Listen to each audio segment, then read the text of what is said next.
My story is about what happens when people only see what they expect to see and how important it is to know your own truth, regardless of appearances. It's a lesson that took me a long time to master. If you've ever felt like you're trying to reconnect with who you truly are, or find your footing again after life has pulled you in different directions, I want to share something that might help. There's a wonderful book called Coming Back to Myself, 60 Liberating Truths to Find Yourself Again. It's a powerful guide for that very journey. Now, let me tell you about a time I had to put that lesson to the test. My son thought I lived on my small pension. He never knew that I still owned 3 rental homes that quietly paid for everything he and Lori took for granted.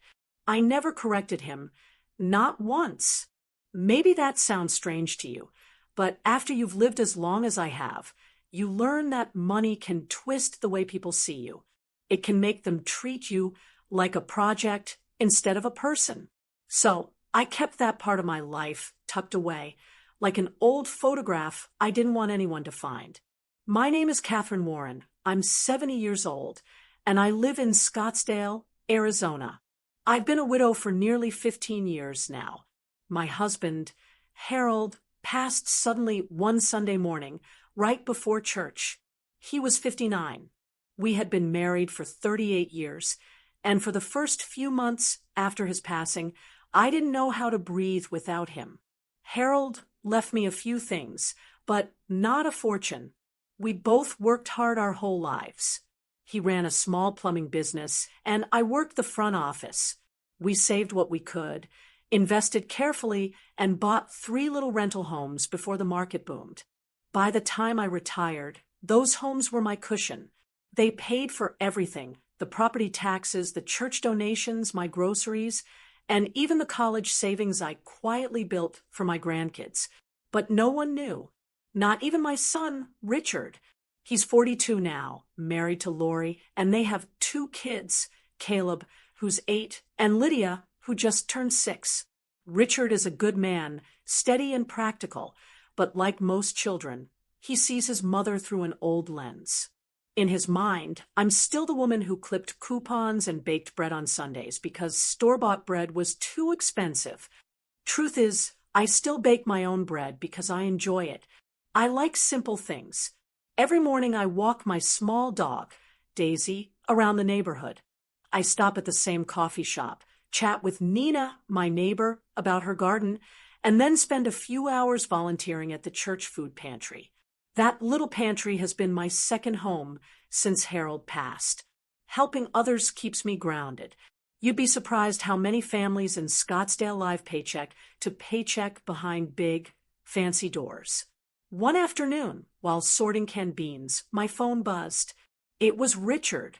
He rarely calls during the day, so I knew something was up. "Hey, Mom," he said, sounding cheerful but rushed. "Lori's parents are inviting us all to dinner next weekend in Dallas. They've been asking to meet you for a while. Thought we'd all fly down together." I smiled, wiping my hands on my apron. "That sounds nice. What's the occasion?" He hesitated. "Nothing big. Just they've been wanting to get to know the family better." There was a small pause. I could tell he was choosing his words carefully. "Mom," he added quietly, "just so Lori's folks are a little formal. They're old-school Dallas types. Her dad, Gerald, owns a chain of real estate offices. Her mom's on a few charity boards. Just be yourself, okay?" I chuckled softly. "I don't know how to be anyone else, Richard." He laughed politely, but didn't respond. I could almost hear his nerves through the phone. I knew that tone. It was the same one he used before introducing a new girlfriend in college, back when he worried I'd say something too plain or too honest. After we hung up, I sat for a while at my kitchen table. The afternoon sun poured through the blinds, and Daisy rested her head on my slipper. I thought about what Richard had said. Formal, old-school Dallas types. I'd met plenty of people like that in my life, people who measured others by what they wore or where they lived. It never bothered me much. But something in Lori's voice lately had changed. She'd stopped mentioning me to her coworkers, and when she sent me photos of the kids, they were always from their country club or some expensive vacation. I started to wonder if she felt embarrassed by my modest lifestyle. That night, I called Pastor Ray, an old friend from church who always gives it to me straight. "Ray," I said, "have you ever been somewhere you knew you wouldn't fit in?" He laughed. Every time I walk into a deacon meeting, we both laughed, but then I told him about the invitation. He said, "Catherine, some folks put on their best manners when they think someone's watching. Others drop them the moment they think no one's worth impressing. Go to that dinner. You'll find out which kind of people they are." His words settled deep in me. I thanked him, hung up, and poured myself a cup of chamomile tea. I sat out on the porch, listening to the night birds, and decided right then that I'd go exactly as I was. No fancy outfit, no talk about property, no pretense. If Lori's parents wanted to meet the poor and naive grandmother, then that's who they'd meet. I wanted to see how they'd treat me when they thought I had nothing to offer. The next morning, I checked my closet. I pulled out my favorite sky blue cardigan, the one with a missing button near the cuff. It was soft and comfortable, and Harold used to say the color brought out my eyes. I smiled and laid it on the bed next to my simple navy skirt and my old leather purse, the same one I'd carried for years. I booked my own flight to Dallas, told Richard I'd meet them there, and spent the next few days going about my usual routine, feeding Daisy, watering my succulents, and volunteering at the pantry. But in quiet moments, my thoughts kept circling back to the dinner ahead. I wasn't nervous about meeting Lori's parents. I was curious to see if kindness still existed in rooms filled with fine china and polite smiles. Curious to see if my son's wife really understood the value of respect. By the time Friday came, I was ready. I looked at myself in the mirror before leaving for the airport. I saw the lines around my eyes, the streaks of silver in my hair, and thought, let them see all of it. I'd earned every bit of it honestly.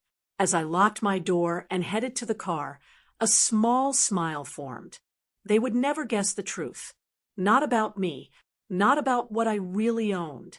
And maybe that was the best part, because sometimes the only way to see who people truly are is to let them believe you're someone else. When my plane landed in Dallas, the air felt heavier than back home in Arizona, humid, with the kind of warmth that stuck to your clothes. I gathered my small carry-on and headed toward the exit. Richard and Lori were already waiting by the baggage claim, both dressed as if they'd come straight from a photo in a travel magazine. "Mom, you made it," Richard said, giving me a quick hug. He looked tired but happy. Lori smiled, her lipstick perfect, her hair neat in a way that looked like she'd just stepped out of a salon. "Catherine, it's so good to see you," she said politely. Her tone was warm, but there was a stiffness there, a kind of carefulness I'd never noticed before.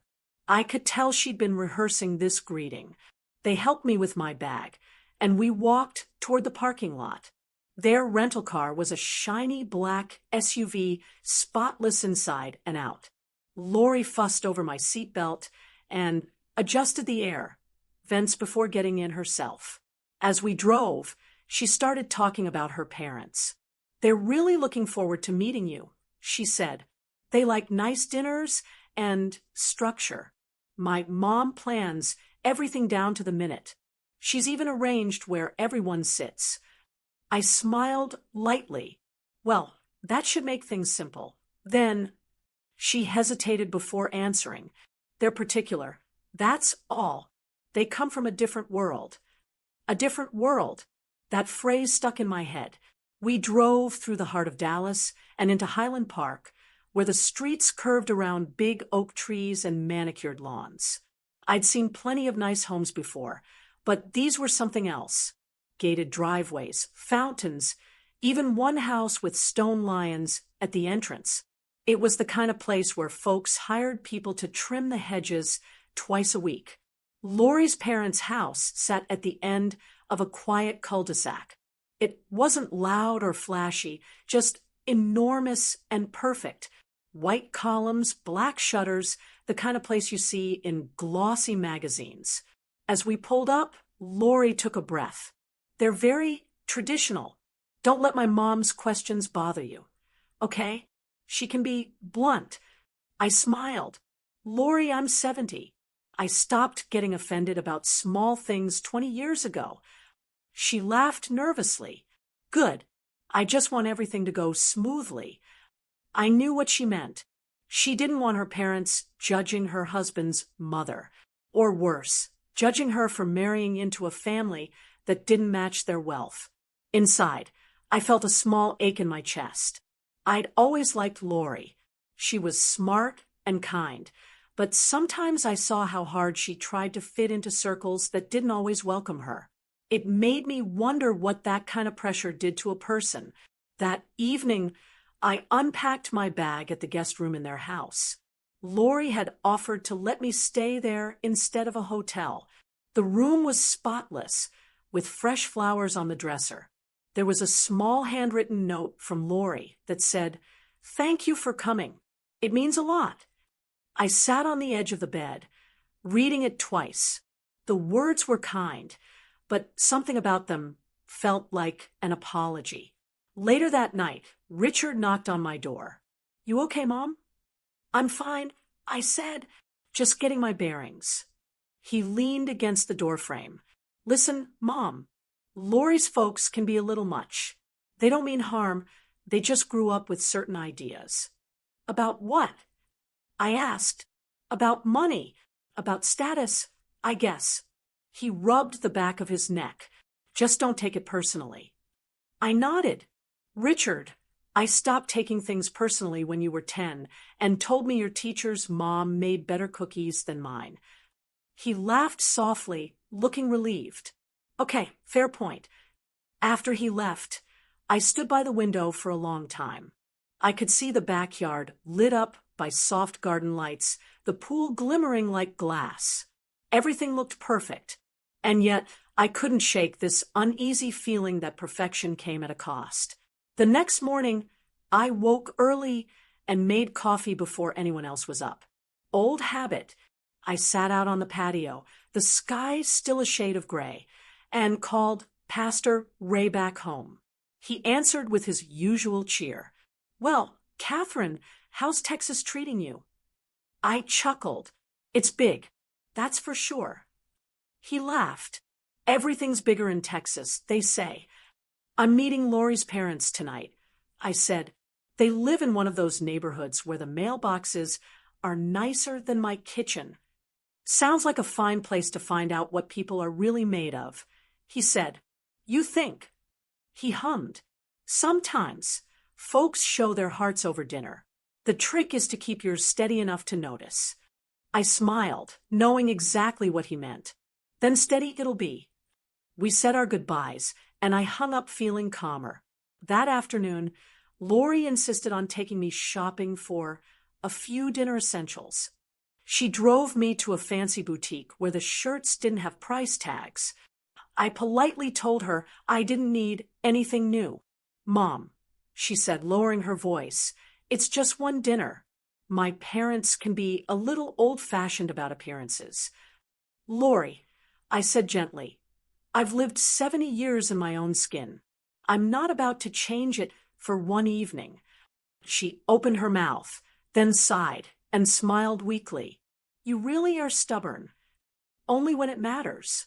That night, as I laid out my clothes for dinner, the same blue cardigan, navy skirt, and my comfortable shoes, I thought about my late husband. Harold always said, "You don't have to shine brighter than everyone else, just keep your light steady." That's exactly what I planned to do. I wasn't trying to make anyone uncomfortable, but I wasn't going to pretend either. Pretending takes too much energy. When you reach my age, you start caring less about being liked and more about being true. Still, I'd be lying if I said I wasn't a little nervous.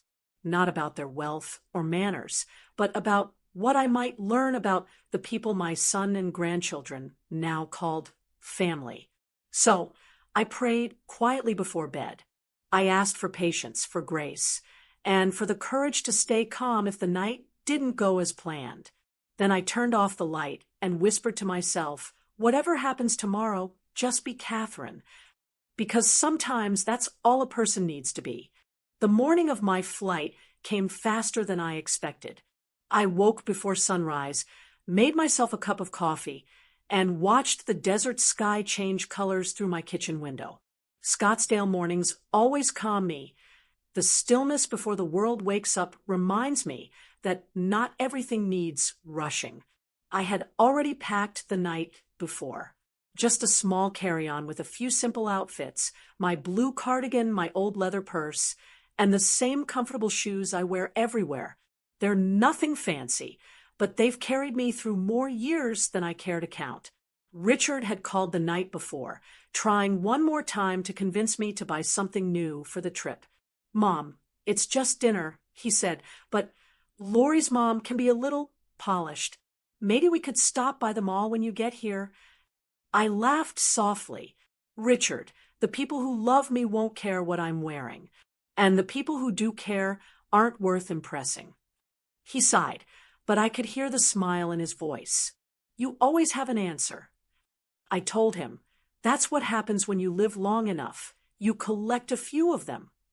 When I got to the airport, I parked my car in the long-term lot and walked toward the terminal.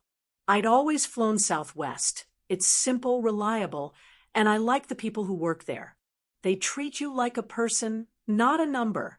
The woman at the check-in counter smiled as she took my ID.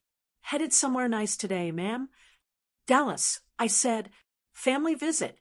"Well, have a lovely time," she said warmly. I thanked her and made my way to the gate. Airports can make people impatient, but I find them interesting. You can see so many lives crossing paths for a few hours, people hugging, crying, running to gates, starting new chapters or ending old ones. When I boarded, I took a window seat near the middle of the plane. A young woman sat beside me, balancing a baby on her lap and a diaper bag that looked ready to burst. She looked tired but kind. "You've got your hands full," I said. She smiled weakly. "Tell me about it." He didn't sleep at all last night. We started chatting. Her name was Amy, and she was flying to see her mother in Oklahoma City. She'd just left her husband after things stopped being safe, as she put it. Her eyes told me everything she didn't say. I listened, holding her baby while she took a few sips of water.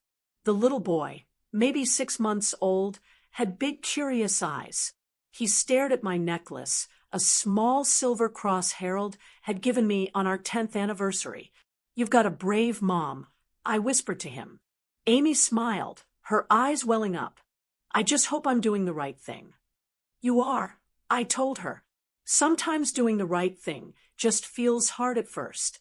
She nodded, and for the rest of the flight, we talked quietly about ordinary things, coffee, kids, finding peace. When we landed, she hugged me and said, "You remind me of my grandmother." That meant more to me than she knew. At baggage claim, I grabbed my small suitcase. While others wheeled out designer luggage, I carried my scuffed brown bag with its worn handle. It didn't bother me.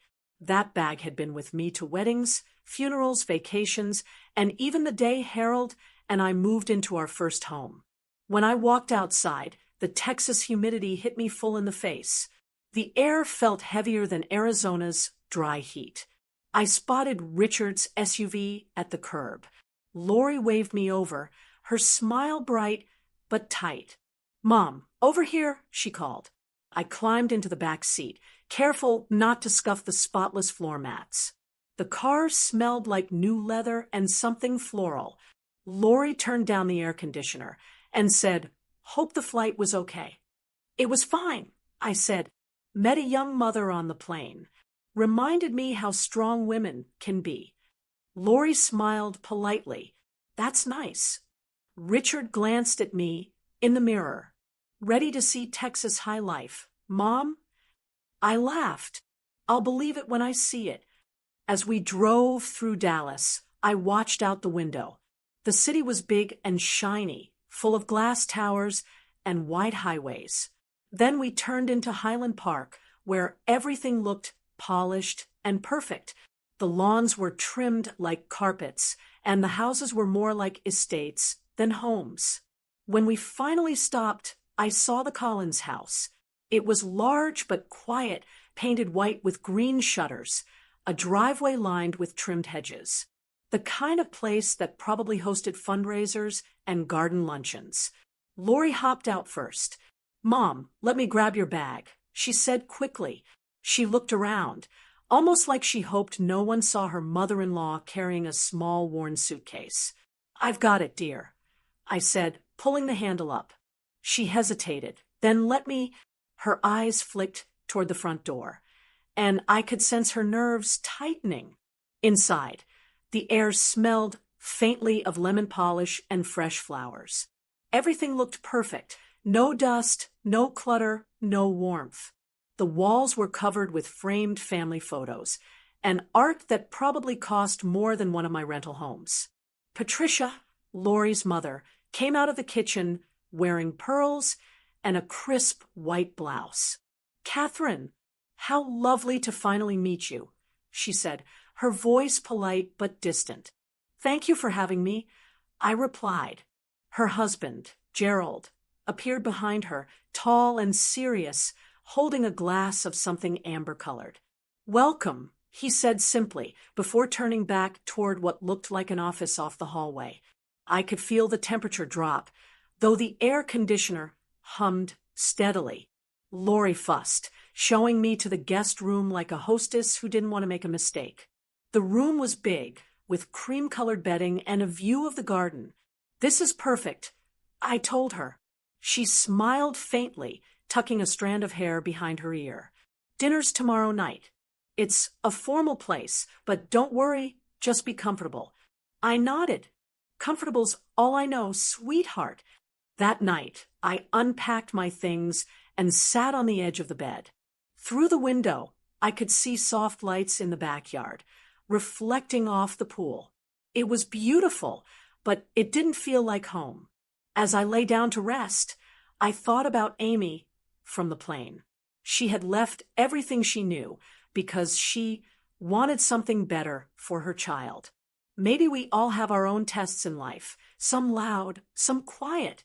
Mine, I suspected, was just beginning. The next evening came faster than I expected. I spent most of the day reading on the back porch, trying to keep my nerves steady.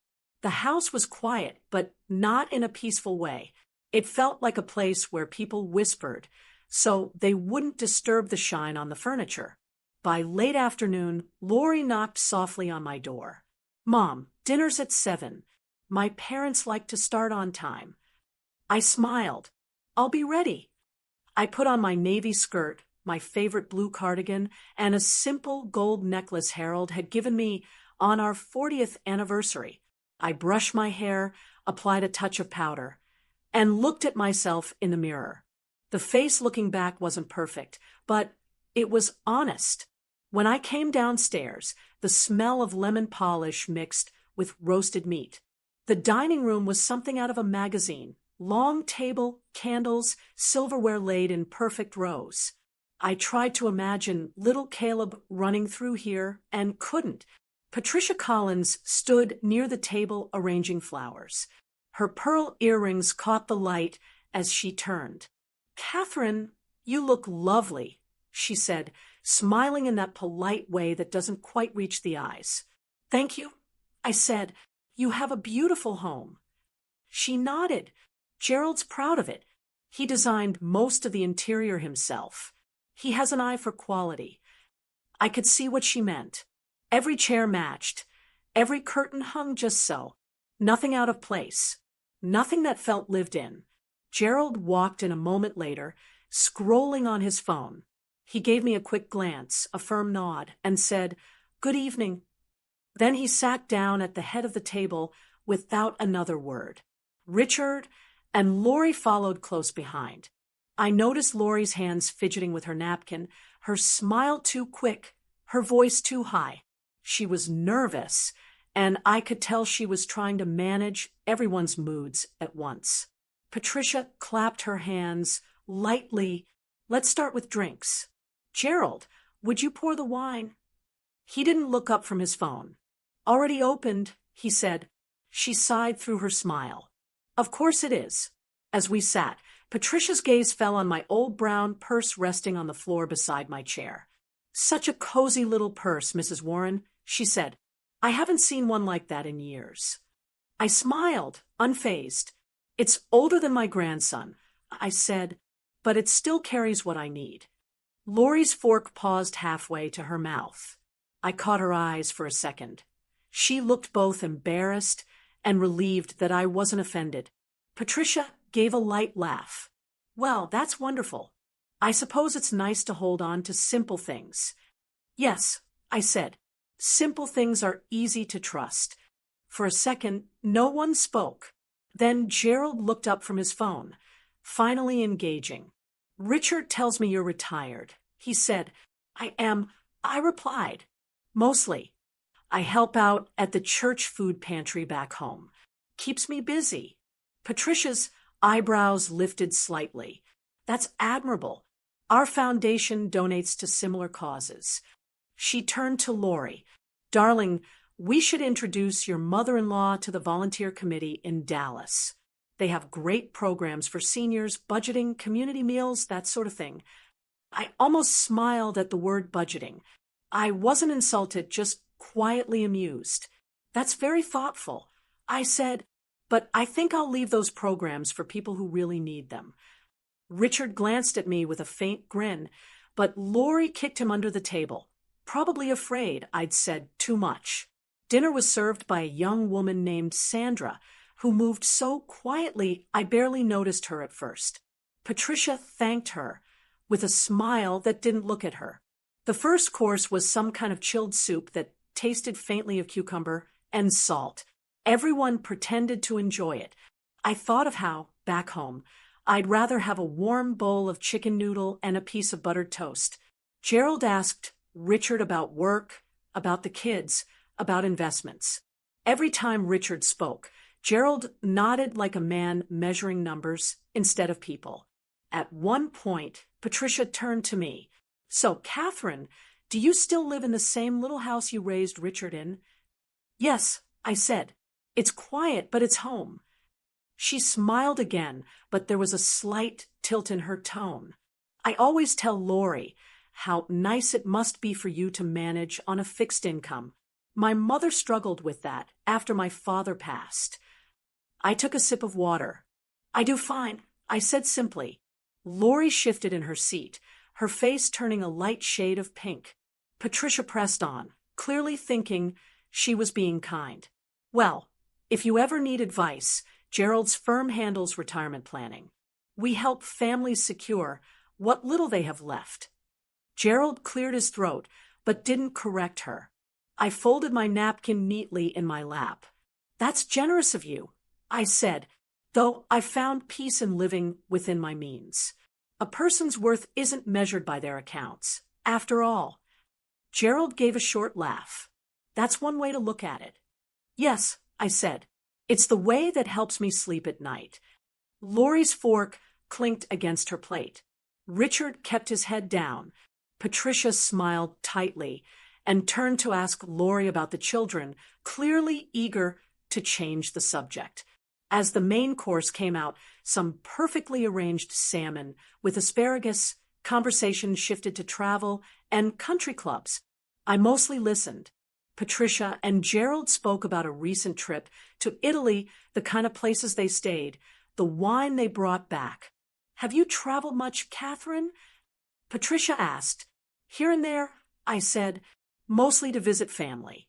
I've always believed you can see beauty anywhere if you look close enough. She smiled faintly, the kind of smile people give when they don't quite understand. By dessert, Lori looked exhausted from trying to manage the mood. She jumped at every silence, filled every gap with chatter. I felt sorry for her. When the plates were cleared, Patricia thanked me for coming. We so rarely get to sit down with family these days, she said. You're welcome here anytime. Thank you, I said. You have a lovely home and a gracious table. And I meant it, though maybe not the way she thought I did. As I went upstairs to the guest room later, I paused halfway up the stairs. From the hallway, I could hear Patricia's voice in the dining room, low and clipped. She's very sweet, dear. Modest. You can tell she's not used to this sort of company. I didn't stay to hear the rest. I'd heard enough. When I reached my room, I closed the door softly and sat on the edge of the bed. I wasn't angry, just sad.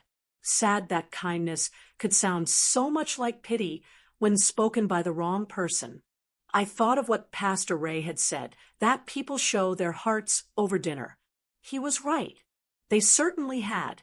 The next evening, Patricia decided we'd all go out to dinner. She called it a little get-together, but from the way she described it, I could tell it was no small thing.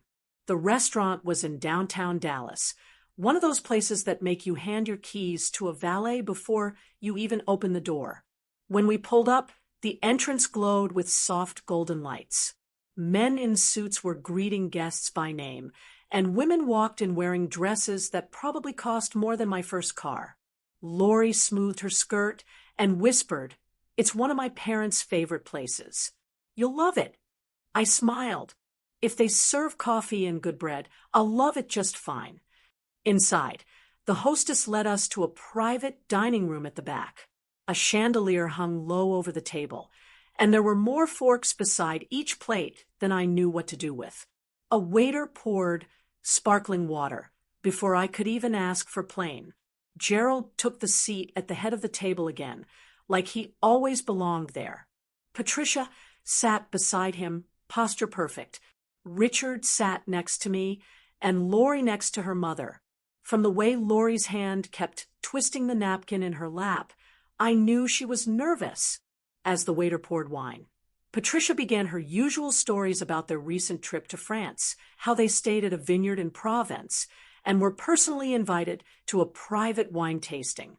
Gerald added, "It's a shame Americans don't understand what real food tastes like. Everything here is over-seasoned." I nodded politely. Well, I still like a good meatloaf and mashed potatoes. That earned a polite chuckle from Patricia, though I caught the way she glanced at Lori. I wasn't embarrassed. I knew who I was.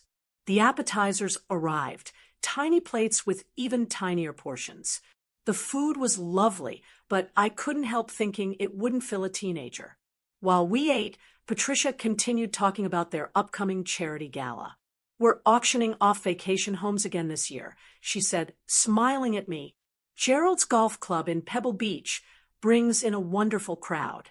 It's good exposure for the foundation." I listened quietly, nodding when she paused, but I could feel Richard's unease beside me. He knew how different our worlds were, and he didn't know how to bridge them. Patricia turned toward me. "Catherine, what about you, dear? How do you spend your days?" "I volunteer at the church food pantry," I said simply. "We hand out groceries to families who need a little help. Keeps me busy and reminds me how lucky I am." Patricia tilted her head. "Oh, that's lovely," she said with a smile that didn't quite reach her eyes. "We actually have a foundation for families like that. You could apply for assistance if things ever get tight." Richard's fork froze midair. He stared at his mother-in-law, then at me, completely speechless. Lori's face drained of color. She looked like she wanted to crawl under the table. I kept my smile steady. "That's very kind of you, Patricia," I said, "but I think the pantry helps folks who have a harder time than I do." Patricia's expression softened, as if she just confirmed what she'd assumed. "Still," she said sweetly, "it's good to have options. Retirement can be unpredictable." Gerald cleared his throat, picking up where she left off. "The markets haven't been friendly to fixed incomes lately. My firm sees it all the time. You should really look into our investment seminars. We help seniors make the most of what little they have." He said it with the tone of a man giving advice, not realizing how it sounded. Lori shifted in her seat, murmuring, "Dad," but he didn't hear her, or maybe he didn't want to. I took a slow sip of water. "Thank you, Gerald. I'll think about it." Inside, I felt something turn, a quiet click like a door closing. But I didn't let it show. I wanted to see how far this would go. As the waiter cleared our plates and brought out the main course, some kind of steak with a fancy French name, Patricia leaned closer to me. "You know, Catherine," she said softly, "you remind me of my mother. She was a gentle soul, lived on almost nothing after my father passed, but she never complained." I nodded. "That's admirable." "She used to make her own clothes," Patricia continued, her voice lowering like she was sharing something private. "It was sweet, really. You have that same simple spirit." Lori dropped her napkin and bent to pick it up, probably just to hide her face. Richard rubbed the back of his neck. "Simple can be peaceful," I said calmly. "It keeps the heart from getting noisy." Gerald gave a polite laugh. "That's one way to put it." Patricia smiled at him. "Oh, I didn't mean anything unkind," she said quickly. "I just love meeting people who live differently. It's refreshing." I thought about the word differently. I suppose she meant beneath them, but she didn't realize that. Or maybe she did. When dessert came, Lori barely touched hers. She looked tense, like she was holding her breath. Richard tried to start a new topic, talking about the kids, but Patricia soon circled back. "So, Catherine," she said, "if you ever need anything, please don't hesitate to reach out. We're happy to help. A few hundred here or there can make a difference, especially on a fixed budget." That time, even Gerald looked at her. "Patricia," but she waved him off, smiling kindly. "It's just the truth, dear. We're family now." I folded my napkin neatly and placed it on the table. "That's very generous of you," I said, "but I manage fine." Inside, I felt an odd calm settle over me. I'd spent my life learning when to speak, and when silence says more. That night, silence said everything. Patricia took another sip of wine and turned the conversation back to their upcoming charity event. I let her talk. Every word told me something new about who she was. She wasn't cruel, just sheltered, unaware of the way her kindness could cut like glass. When the bill came, Gerald handed over a sleek black credit card without looking at it. I wondered if he'd ever had to check a total in his life. Lori insisted we skip dessert drinks, saying it was late. On the ride home, the car was quiet except for the hum of the highway. Richard finally broke the silence. "Mom, I'm sorry. They didn't mean it that way." "I know," I said gently. "Sometimes people mean well and still make fools of themselves." Lori turned in her seat, her voice small. I didn't think she'd say those things. "It's all right," I told her. It just reminded me how people show their hearts when they think someone has nothing to offer. Neither of them spoke after that. When we got back to the house, I thanked them for dinner and went straight to my room. I sat on the edge of the bed, unpinned my hair, and looked out the window. The pool lights shimmered across the water, perfect and still. I thought about what Pastor Ray had said before I left Arizona. Sometimes the Lord lets people show you who they are so you can stop pretending to be blind. He was right. That night, I saw everything clearly, and I knew I wouldn't be staying in Dallas for long. The next morning, the house was quiet when I came downstairs. I could smell fresh coffee and bacon, but the air felt heavy, like everyone was pretending the night before hadn't happened. Patricia was already at the kitchen island, dressed as if she had a meeting to attend, pearls again, neat hair, tablet open beside her plate. Gerald sat at the end of the counter, scrolling through market updates on his phone. He looked up briefly and said, "Morning," before going right back to whatever article he was reading. I smiled. "Good morning." Patricia poured me a cup of coffee before I asked, "I wasn't sure how you take it. she said. Black's fine, I said, taking a seat. Smells good in here. Yes, she replied. Our housekeeper preps everything before she leaves. It saves time. I nodded. Convenient. Lori walked in next, still looking a little tired. She greeted everyone softly, then started pouring cereal for the kids, who were coming down the hall laughing. Their little voices filled the room, and for the first time since I'd arrived, the house felt alive. I chatted with Caleb and Lydia about their school projects, while Lori tried to keep things moving. Patricia smiled occasionally, but I could tell she wasn't used to noise at the breakfast table. After the kids finished eating and went out to play in the yard, Gerald finally spoke. Richard tells me you used to help run your husband's plumbing business. That's right, I said. I handled the paperwork and customers. He took care of the pipes. Gerald nodded, still half looking at his phone. Good experience, I suppose. Though I imagine it's difficult making that shift from work to retirement without a proper portfolio. I stirred my coffee. I planned ahead. I said, it's simpler than most people think if you live within your means.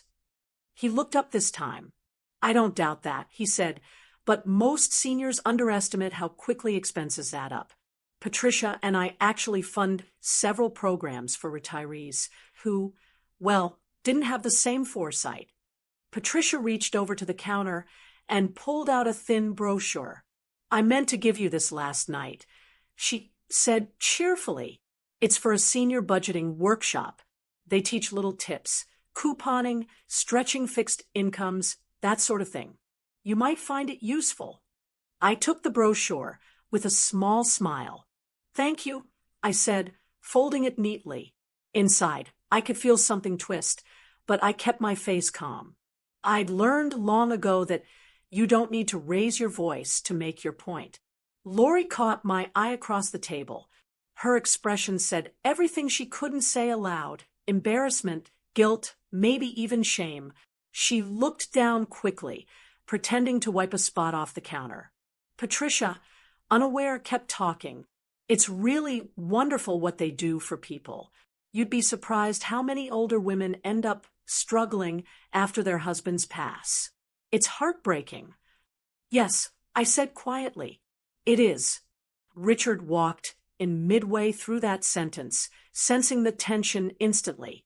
Morning, he said briskly. Coffee, Mom? I already have some, thank you. He sat next to me, giving me that look grown sons give when they don't know how to fix something but wish they could. I gave him a small, reassuring nod. Patricia smiled, seemingly pleased with how smoothly breakfast was going in her eyes. I was thinking, she continued, you should come with us to our country club tonight. They're hosting a small charity mixer. You could meet some of the local members. That's very kind, I said, but I'm heading home this afternoon. The room went quiet. Lori looked up sharply. This afternoon? I thought you were staying until Sunday. I changed my mind. I said calmly, I'd like to get back before the weekend rush. Oh, Patricia said, blinking. Already? But we were planning dinner. You've been lovely hosts, I said, standing to refill my coffee. But I think it's best I get back home. I have some church business to handle. Lori bit her lip, her voice soft. Are you sure, Mom? I'm sure, I said gently. Sometimes home just calls you sooner. I excused myself to pack my bag. Upstairs, I folded my things carefully, slid the brochure Patricia had given me into the side pocket of my purse, and zipped up my suitcase. As I looked around the guest room one last time, I realized it was beautiful but empty. Not a single family photo, not even a book on the nightstand. Everything looked perfect, but cold, just like dinner the night before. When I came downstairs, Richard offered to drive me to the airport. I told him that wouldn't be necessary. I'd already booked a ride. I wish you'd stay, he said quietly near the door. I know, I said, touching his hand, but it's time I head home. Don't worry about me, son. Lori hugged me tightly, her voice low. I'm sorry about last night, she whispered. I smiled. You didn't do anything wrong. People just show themselves sometimes. That's all. On the drive to the airport, the silence felt comforting for once. The driver chatted about traffic, and I nodded, half listening. When we reached the terminal, I thanked him, grabbed my little suitcase, and walked inside. I had a couple of hours before my flight, so I found a quiet table at a cafe near my gate. I ordered a black coffee and a small pastry. Pulling out my old notebook, I flipped to an empty page. The same notebook I'd used for years, lists, bills, prayers, and the occasional thought I didn't want to say out loud. I wrote, "Sometimes silence says more than pride." Then underneath it, I added, "And sometimes kindness needs no words at all." I sat there, sipping my coffee, watching travelers rush past, families hugging, business folks typing, young people glued to their phones. Everyone going somewhere, trying to be someone. For the first time since arriving in Dallas, I felt like myself again. When they called for boarding, I closed the notebook, tucked it back in my purse, and smiled. I wasn't angry. I wasn't even hurt anymore. I just knew that next time we all sat down at a table, the story would be very different. Because now I had seen their hearts clearly, and they hadn't seen mine yet. 2 weeks after I came back home to Arizona, I finally felt like the dust had settled. The desert air felt good again. The familiar quiet of my small house wrapped around me like an old friend. I tended my succulents, took Daisy for her walks, and went back to my routine at the church pantry. Life has a way of reminding you what really matters once you get back to the simple things. Then one evening, Richard called. "Mom, Caleb's birthday is coming up," he said. "Lori thought maybe we could do something small in Dallas this year. The kids want you there." I smiled. "That's sweet, but why don't you all come here instead? Let me host for a change." He hesitated. "Here? You sure?" "Positive," I said. "You can stay with me, and we'll have the party at that park near my place, the one with the big playground. It's perfect for kids." He agreed, though I could tell he was surprised. Maybe he thought I'd be too tired to plan anything. What he didn't know was that I'd already been thinking about this for days. I wanted a simple celebration that would let everyone relax, but also one that might quietly show them who I really was. Not out of pride, but to clear the air that had hung between us since that dinner in Dallas. Over the next week, I made arrangements. The local park I mentioned wasn't just any park. It was part of the small development project I'd invested in years ago. It sat on the edge of one of my rental communities, surrounded by clean, family-friendly homes I'd helped build after the last housing slump. I called a catering company I knew through the church, ordered a big white tent for shade, and arranged tables and chairs. It wasn't flashy, but it was well done. I wanted the day to feel warm and welcoming, not like a show. When the morning of the party came, the Arizona sun was bright but forgiving. The grass sparkled from the early sprinkler mist, and a soft breeze carried the smell of barbecue and cupcakes.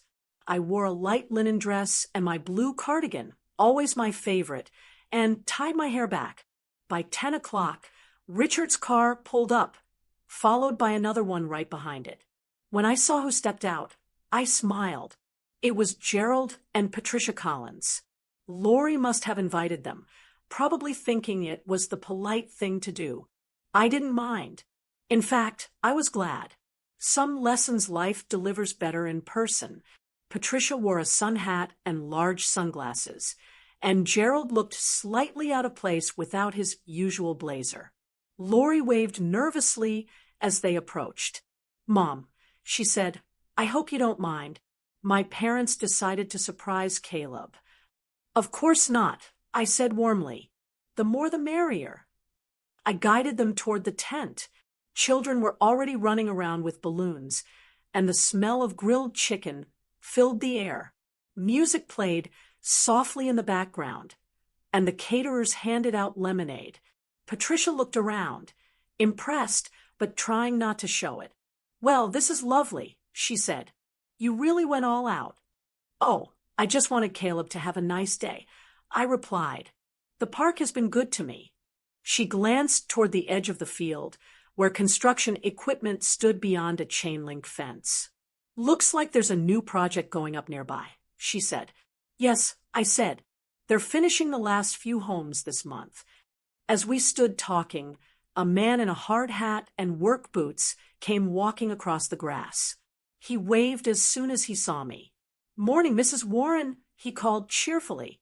"We finished installing the solar panels on the east units yesterday. The tenants love them. Makes a big difference in their electric bills." Patricia's head turned sharply. "Mrs. Warren?" I smiled. "Morning, Dave. I appreciate you getting it done before the heat wave." "No problem," he said. "We'll send the invoice next week. Have a great event." When he walked off, Patricia blinked twice, as if she wasn't sure she'd heard right. "Wait," she said slowly. "You mean you're the owner?" I nodded. "Yes, I am.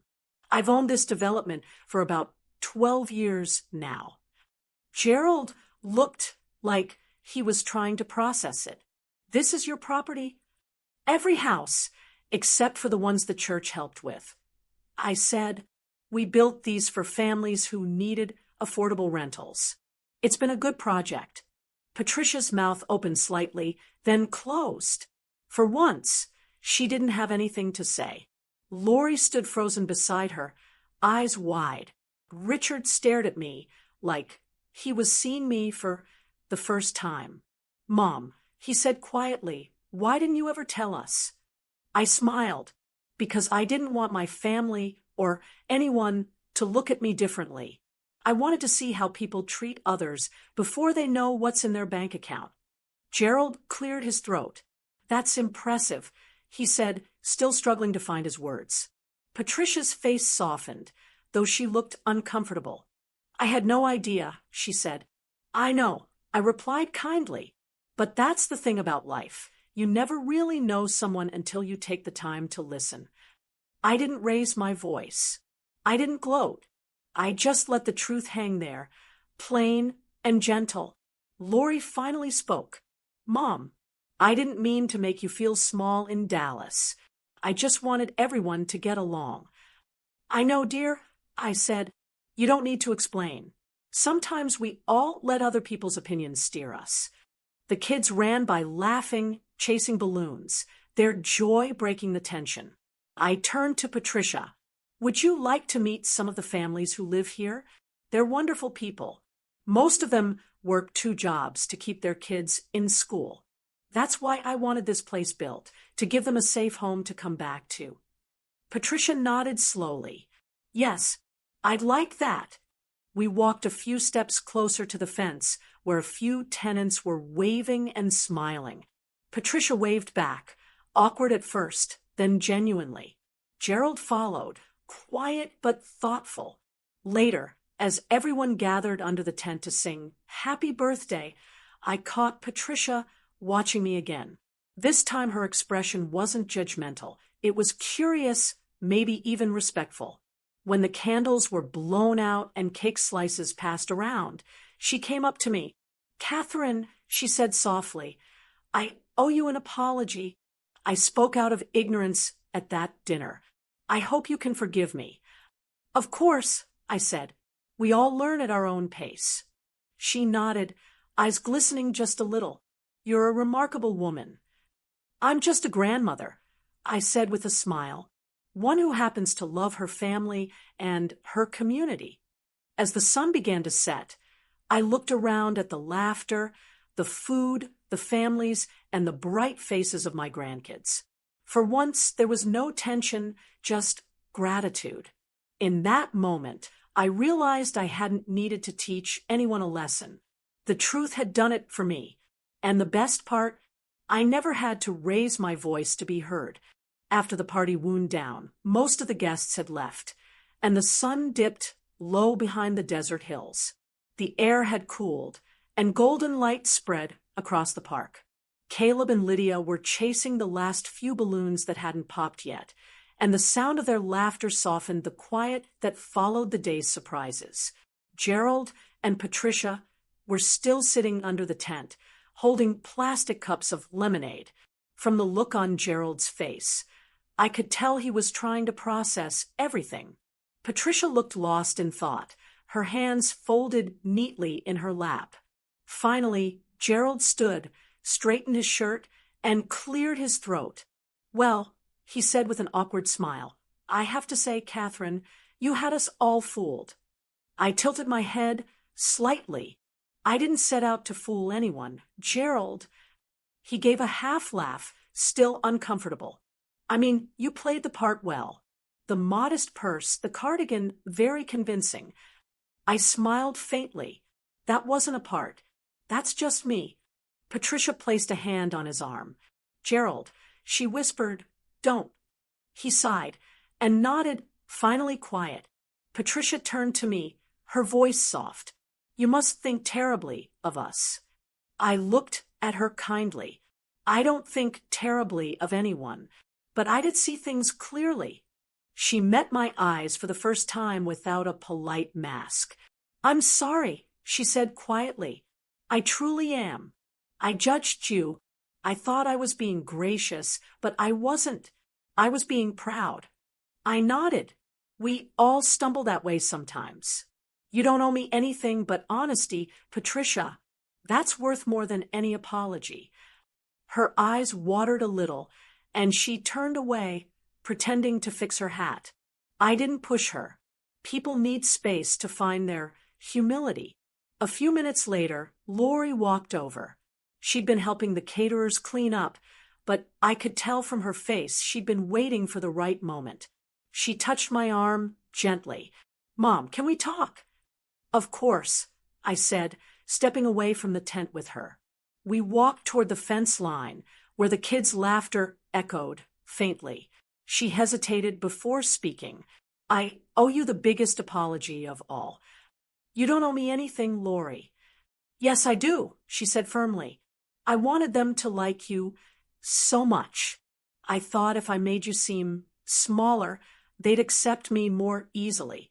I didn't think they'd judge you that fast, or so harshly. I thought I was protecting everyone, but really, I was protecting my pride." I let her words sit for a moment. Then I said softly, "The way people treat those they think have less, that's who they really are. And sometimes the way we allow it says who we are too." Her shoulders dropped, and she looked at the ground. "I know. I see that now. I'm ashamed of how I let it happen." I reached over and took her hand. "Don't stay ashamed, Lori. Just be different next time. You're a good woman, but you let fear guide you. Don't do that again." She nodded, tears brimming in her eyes.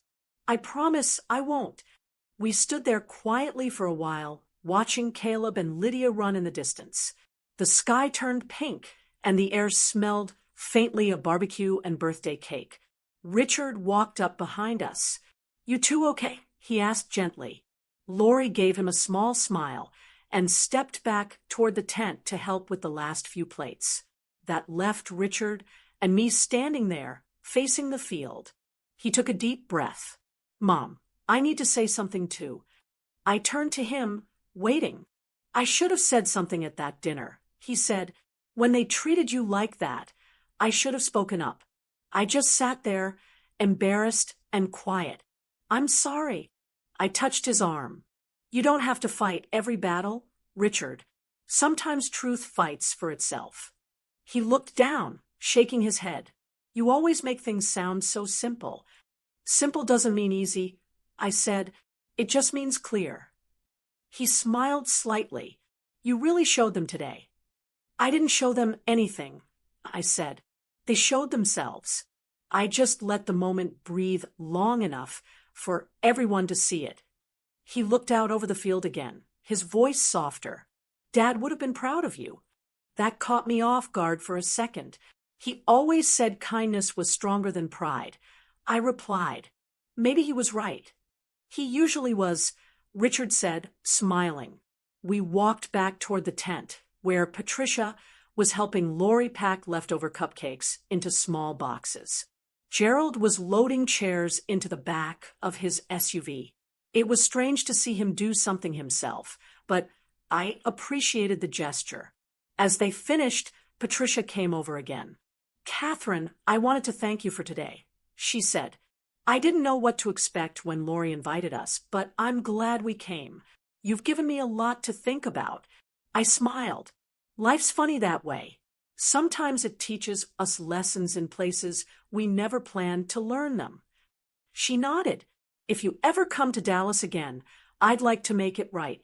No fancy restaurants this time, just dinner at our home.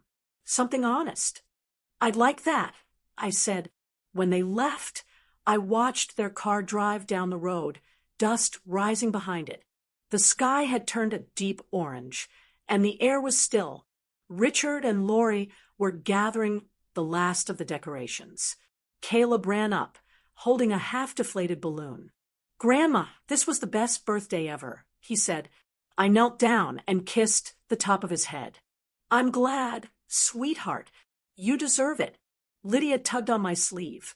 Grandma, did you build all those houses? I smiled. I helped make sure families could live in them. That's close enough. Then you're like a builder, she said proudly. Maybe I am, I said, laughing softly. Just a different kind. As we finished packing up, I looked back one last time at the park, the homes, and the people who had gathered there. So many stories living side by side. Some humble, some proud, all human. Driving home later, the road quiet and open, I thought about how life has a way of circling back. You can stay silent for years, and then one day, without even trying, truth walks right into the room and introduces itself. That evening, when I sat on my porch with Daisy curled at my feet, I felt peaceful, not because I'd been proven right, but because kindness had won without needing to raise its voice. And that, to me, was worth more than all the wealth in the world. A few weeks after Caleb's birthday, life settled back into its quiet rhythm. The air in Scottsdale was warm and dry, and the desert flowers were just starting to bloom again. I went back to my mornings at the church pantry, helping bag groceries and chatting with the volunteers. It felt good to return to something simple, something that reminded me that real wealth has nothing to do with numbers. One morning, as I was sorting canned vegetables, Pastor Ray walked in with a big grin. Catherine, I saw you in the news, he said, waving a folded newspaper. I blinked. The news? What on earth for? He handed it to me, pointing to the front page of the local section. There was a small photo of the new senior housing units we'd finished near the park, the same development that sat behind Caleb's birthday tent. The headline read, Local woman quietly funds affordable homes for Scottsdale seniors. I laughed softly. They must have run out of stories this week. He chuckled. You're modest as ever, but you should know it's inspired a few others in town to donate land for the next project. That made me smile. I didn't need my name in lights. I just wanted to see people have a safe place to live. My husband used to say, you can't take the houses with you, but you can leave the doors open for someone else. That afternoon, I went home and wrote another check, this time to expand the pantry's outreach to seniors who couldn't drive anymore. We started a small delivery team, and I helped coordinate it with 2 volunteers from church. It felt right to use what I had for something that would outlast me. A week later, I received a small envelope in the mail. The handwriting on the front was neat and careful.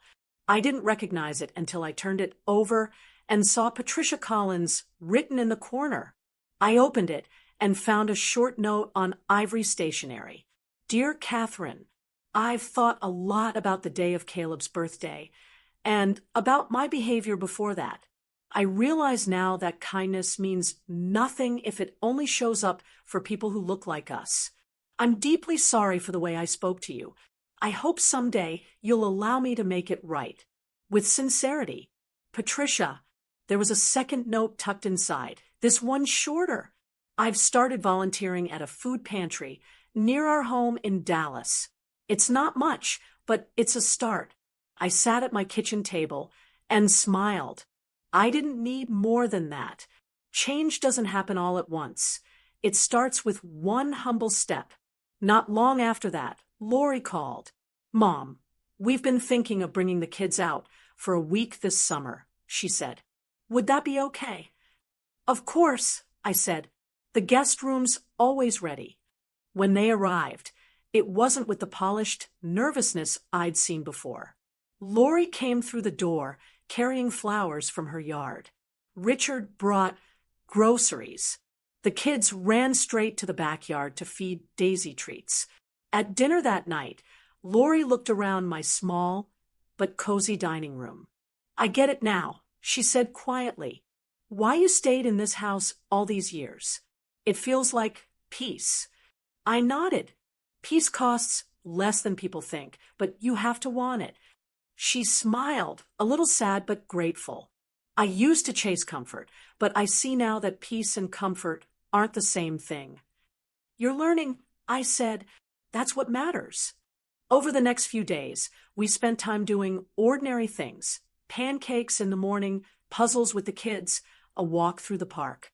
It felt like old times, except lighter, easier. Nobody was trying to prove anything. One afternoon, I took Lori to the church pantry. I wanted her to see where my time went.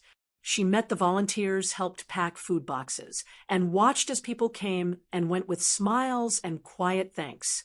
On the way home, she said softly, I thought giving was supposed to feel like sacrifice, but it doesn't. It feels full." I smiled. "That's because you're giving the right way, the kind that feeds both sides." Later that summer, Patricia surprised me again. She came to Arizona with Gerald for a business conference and asked if she could stop by the pantry to help for a few hours. I said yes, of course. She showed up in jeans and sneakers, her hair pulled back, and she worked like she meant it, stacking boxes, chatting with the other volunteers, listening more than she talked. At the end of the day, she walked over to me and said quietly, "You were right, Catherine. I thought I was generous before, but I was just comfortable. This feels different." "It is different," I said. "Real generosity never leaves you proud. It leaves you grateful." When she left, she hugged me, an honest, unguarded hug. It was the first time we'd ever embraced. As time went on, things between our families changed. Gerald sent a donation to the housing fund, and Patricia kept volunteering when she came to visit. Lori called me more often, not out of duty, but out of love. And Richard, well, he finally stopped worrying about keeping everyone happy. He just let us all be. Sometimes when I sat on my porch in the evenings, I'd think about how far we'd come from that dinner table in Dallas. Back then, I'd felt small in their eyes. Now, no one felt small anymore. Peace had settled where pride once lived. One evening, as the sun dropped behind the mountains, I whispered to myself, "This is what money can't buy." Because no amount of wealth can buy self-respect, forgiveness, or the quiet joy of knowing you've made life a little easier for someone else. And as I watched the light fade over the desert, I realized something else. Sometimes the best revenge isn't proving what you have. It's living in a way that shows you never needed to prove anything at all. It's funny how life can change without warning. One day, you're sitting quietly at a dinner table being politely pitied, and a few months later, the same people are sending you handwritten letters and volunteering beside you. Time has a way of humbling us all. These days, my life looks almost exactly the same as it did before all that happened. I still live in my small house in Scottsdale, still walk Daisy every morning, and still help at the church pantry twice a week. The only real difference is the peace I feel now. It's fuller, calmer. It's not the kind of peace that comes from wealth or comfort, but from understanding what truly matters. I often sit out on my porch in the late afternoon. That's my favorite time of day. The air cools, the sky turns soft pink, and the birds gather by the feeder that Caleb helped me hang. Sometimes he sits beside me, tossing crumbs to the little sparrows that come hopping across the railing. "Grandma," he said one day, "Mom said you own a bunch of houses. Does that mean you're rich?" I smiled at him. "Depends on what kind of rich you mean, sweetheart. I have enough money to help people, and enough love to make life sweet. That's all the rich I need." He nodded slowly, trying to understand. "So, being rich doesn't mean you have a big house." "No," I said, "it means you have a big heart." He grinned, satisfied with that answer, and went back to feeding the birds. When he ran back inside to help Lori bake cookies, I sat quietly for a while, watching the desert light fade. I thought about everything that had happened since that dinner in Dallas. The discomfort, the silence, the quiet reveal, and how differently everyone behaved once the truth came out. The older I get, the more I realize that money can't hide a person's true nature. You can dress pride in fancy clothes, but it still shows. And kindness, it shines no matter how plain the wrapping. That night in Dallas, I acted like a poor and naive grandmother because I wanted to see what kind of people I was breaking bread with. I didn't do it to play a trick. I did it because I've lived long enough to know that some folks only see value when there's a dollar sign attached to it. But the truth is, real worth doesn't sit in a bank account. It lives in how we treat one another. Patricia and Gerald learned that lesson too, though not the easy way. To their credit, they didn't just say sorry. They changed. That's what I respect. Because saying sorry is easy, but showing it takes time, effort, and humility. Lori changed too. She's softer now, less concerned about what people think, more grateful for what she has. She visits more often, calls just to talk, and even helps organize pantry events when she's in town. I think she's finally learned that pride builds walls while gratitude opens doors. As for me, I've learned something too. I learned that sometimes silence speaks louder than words, that you don't need to prove yourself to anyone who only values what they can see. I learned that grace has power, not the loud, showy kind, but the quiet, steady kind that stands firm without bitterness. You can't buy good manners and you can't fake compassion. The world might try to convince you that appearances matter more than actions, but those of us who've lived long enough, we know better. We've seen what lasts and what fades. As I sit here now, watching the sun dip below the mountains, I can't help but wonder, how many times have people looked past someone who had more goodness in their heart than in their wallet? How many have been judged before being understood? Sometimes I wish I could tell every young person this. Never measure someone by their car, their house, or their clothes. Those things can disappear in a moment. But a kind soul, that's something no one can take away. That's why I forgive Patricia and Gerald, because in their own way, they helped me see that my choice to live quietly wasn't a mistake. It was a mirror. It reflected who they were and reminded me who I was. Would I do it again? Maybe, but not to test anyone this time, just to remind myself that grace always wins. When Caleb came back outside with a plate of cookies, he handed me one and said, "Grandma, I think you're the nicest person I know." I smiled and said, "Well, I've had a lot of practice." He laughed and leaned against me, warm and happy. In that small moment, I realized something else. Being underestimated is never a loss. It's just another chance to surprise people with who you really are. And maybe that's the greatest gift life gives us, to show others that strength doesn't need to shout, and that real wealth can look a lot like simplicity. Before I close this chapter of my story, I want to ask you, yes, you listening right now, something to think about. Have you ever been treated differently because someone thought you had less? Did you forgive them when they came back? Think about that for a moment, because the answer says more about your heart than your circumstances ever will. If my story meant something to you, if it reminded you of your own journey or someone you know, then I'd love to hear about it. Share your thoughts below, tell me your story, or just let me know what lesson life has taught you about kindness and pride. And if you enjoyed this story, don't forget to like, share, and subscribe to the channel. It helps us keep telling stories that remind us all what truly matters: love, dignity, and the quiet strength that never goes out of style. Lastly, don't forget to download this wonderful book called Coming Back to Myself: 60 Liberating Truths to Find Yourself Again. It's a powerful guide for that very journey. You'll find it in the pinned comment below. Now, if you like this story, go ahead and click on the next video appearing on your screen, because in it is a story of betrayal and revolt like you've never seen before on Her Kindle Stories. Remember, you are worthy of respect, and it's never too late to set boundaries. Be humble enough to listen, strong enough to forgive, and wise enough to know what money can't buy.